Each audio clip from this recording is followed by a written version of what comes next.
మరి విఘ్నేశ్వరుడు పార్వతీదేవి యొక్క కుమారుడు కనుక శ్రీ మహావిష్ణువుకి మేనల్లుడు అవుతాడు. మేనమామల ముద్దు మేలైన ముద్దు. ఓసారి ఎందుకో వైకుంఠానికి తీసుకెళ్లాడు. మేనల్లుడు కదూ, సంతోషంగా తీసుకెళ్లి అక్కడ సుదర్శన చక్రం పెట్టుకున్నాడు. ఇదేమిటో బాగుందని తీసి తొండంలో కింద పెట్టి మింగేశాడు. అయ్యబాబో, ఇది శత్రు సంహారకమైనటువంటి సుదర్శన చక్రం రా, దీన్ని మింగేశాడు పిల్లాడని ఎలా బయటికి తెప్పించాలో అర్థం కాక విష్ణువు మొట్టమొదట ఆ పిల్లాడి ముందు ఇలా చెవులు పట్టుకుని గుంజీలు తీశారు.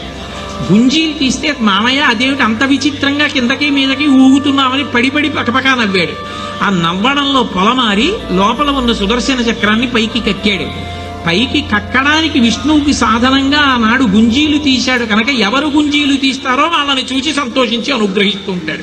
ఇప్పటికీ మీరు పాండిచేరి వెడితే పాండిచేరి రోడ్డు అంతా కూడా గుంజీలు తీస్తూనే కనపడతారు మీకు. విఘ్నేశ్వరుడి యొక్క పూజ అంత తేలిక.